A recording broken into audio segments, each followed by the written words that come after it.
مفتي منیر شاکر صاحب اخو عالم و مفتي و ګوري د زړه سرونو دا ما بار دا خبره جواب کړې ده، بار مې جواب کړې ده.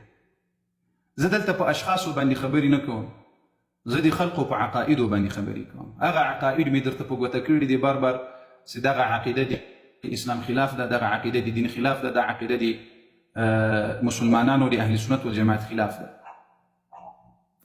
خبره دلته د عقایدو ده، خبره دلته د اسلام د ارزښتونو ده. یا الله بندګانو 1400 کاله په دې صحیح مسلم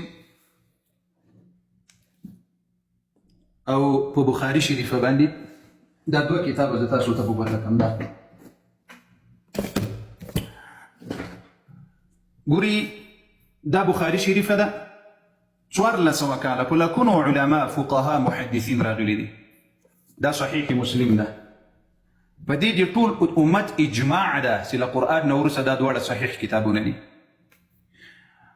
استاد ته زه قرآني یو آیات وایم: ومن يشاقق الرسول من بعد ما تبين له الهدى ويتبع غير سبيل المؤمنين. 1400 کاله د فقهاو د محدثینو د امت د مسلمانانو په دې اتفاق ده چې دا دواړه کتابونه د رسول الله خبرې دي، احادیث د رسول الله دي او له قرآن نه وروسته صحیح ترین کتابونه دا دواړه. او اوس بیا الله وایي څوک چې د مسلمانانو په خلاف باندې بله لاره غوره کړي، ويتبع غير سبيل المؤمنين نوله ما تولى ونصله جهنم وساءت مصيره. دې انسان ځای جهنم ده او دا جهنمي انسان.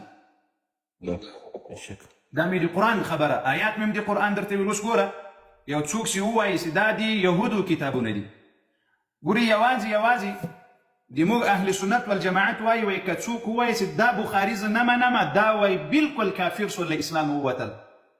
ځکه له قرآن نه وروسته د اسلام دوم اصل احادیث د رسول الله صلی الله علیه وسلم ده چې په دې باندې 1400 کاله د علماو د فقهاو د محدثینو اتفاق ده. او یو څوک وایي چې دا زه نه منم، او دې خلقو دا تاسو چې نومونه واخیستل دې بار دې کتابونو ته د یهودو کتابونه ویلي، بار ویلي چې دا دروغجن کتابونه دي، بار ویلي دي چې دا هغه کتابونه دي چې دې کې د مسلمانانو یوه خبره پکې څه خو دا ټول یهودو لیکلی سوي کتابونه دي.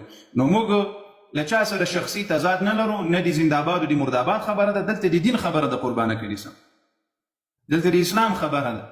تا ته چې کله بخاري تر سوال لاندې راغلله بیا د قرآن ولاکه وساتل. ما همدغه منکرین د احادیثو ته که دوی ما ته سورة الفاتحه د رسول الله له احادیثو نه بغیر راته ثابته کړه، زه د ټول عمر دپاره له دې میډیا نه ځم، په شمول دا تاسو چې نومونه واخیستل د دې د اولادې د دې زمنو وغیره.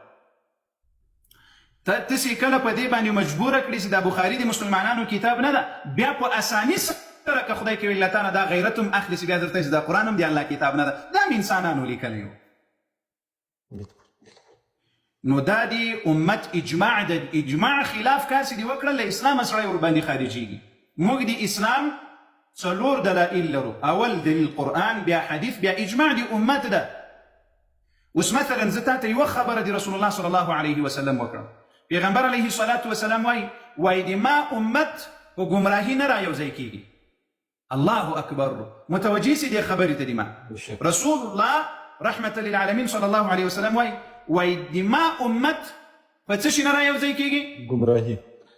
په ګمراهي، یعنې په څه شي رایوځای کېږي؟ په دین رایوځای کېږي. نو دا 1400 کاله په دې بخاري رایوځای دی.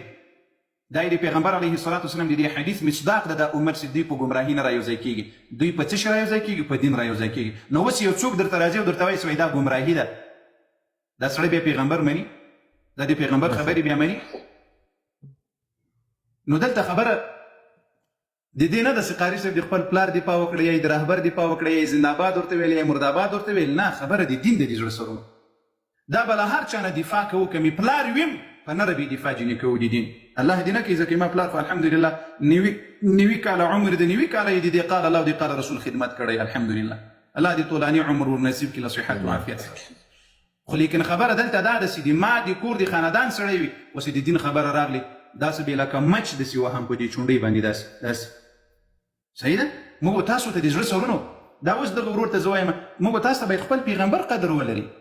یو څوک چې تا په پیغمبر حمله کوي او ته ورته ګوري چې ولا پلانی زنده‌باد او هغه په پیغمبر حمله کړې وي، نو موږ به د پیغمبر صلی الله علیه وسلم د احادیثو د دین دفاع به کوو. په نره تاسو دې خپل کار کوي، کړي اشخاصو دفاع کوي، کړي زنده‌باد دفاع کوي، به تاسو خپل کار. الله مملس